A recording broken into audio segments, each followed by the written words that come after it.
మేము అధికారంలోకి వస్తే సంపద సృష్టించి ప్రజలకు పంచుతాము అని అధికారంలోకి వచ్చినటువంటి కూటమి పార్టీలు, ముఖ్యమంత్రి చంద్రబాబు నాయుడు గారు వెల్ ఎక్స్పీరియన్స్డ్ చీఫ్ మినిస్టర్, తాను లీడ్ చేస్తున్న కూటమి అధికారాన్ని పొందిన తర్వాత సంపద సృష్టించడమేమో కానీ ఒకవైపు అప్పుల సృష్టి పెరిగిపోతుంది అనేది మనం రోజు చూస్తూ ఉన్నాం.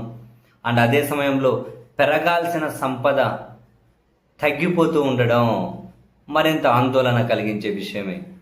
జాతీయ స్థాయిలో జీఎస్టీ వసూలు పెరుగుతూ ఉన్నా, పక్క రాష్ట్రాల్లో జీఎస్టీ వసూలు పెరుగుతూ ఉన్నా మనవి పడిపోతూ ఉండడం. ఇక్కడ వరుసగా 3వ ఆర్థిక సంవత్సరం కూడా అంటే ఏప్రిల్కి సంబంధించి జీఎస్టీ వసూళ్లు ఆంధ్రప్రదేశ్లో పడిపోయాయి. అంటే ఏప్రిల్లో 2.7% రాష్ట్ర జీఎస్టీ వసూళ్లు తగ్గినాయి. అండ్ అదే సమయంలోనే మిగిలిన పక్క రాష్ట్రాల్లో మాత్రం కర్ణాటకలో 14.5%, తెలంగాణలో 12.6%, కేరళలో 12.4%, తమిళనాడులో 4.3% చొప్పున జీఎస్టీ వసూళ్లు వృద్ధి సాధించాయి. ఒక మన ఆంధ్రప్రదేశ్లో మాత్రమే 2.7% తగ్గాయి. బట్ ఆయన ఏమంటారంటే, రాష్ట్ర ప్రధాన పన్నుల అధికారి విడుదల చేసిన ప్రకటన సిమెంటు, స్టీల్ ధరలు క్షీణించడమే ప్రధాన కారణం. అంటే వాహనాలు, సిమెంటు, లోహాల ధరలు క్షీణించడమే ప్రధాన కారణం అని చెప్పి ఆయన చెప్పారు.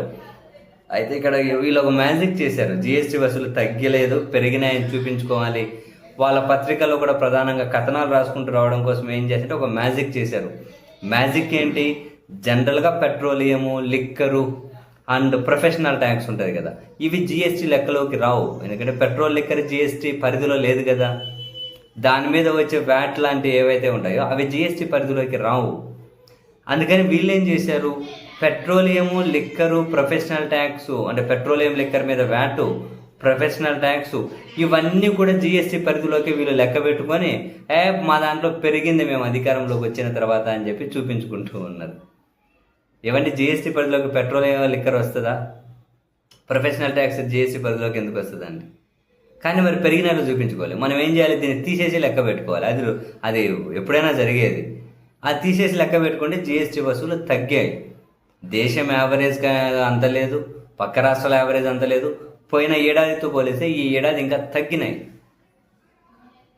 ఇది ఇంట్రెస్టింగ్. పోయినసారితో పోలిస్తే ఈసారి జిఎస్టీ వసూళ్లు తగ్గినాయి మాస్టరు, తగ్గినాయి. గత ఆర్థిక సంవత్సరం ఏప్రిల్కి 4,686 కోట్లు ఉంటే ఇప్పుడు అది 4,323 కోట్లే ఉంది. 2.7% తగ్గింది. బట్ దేశవ్యాప్తంగా 4.3% వృద్ధి నమోదైంది. కానీ మన ఆంధ్రప్రదేశ్లో మాత్రం తగ్గింది.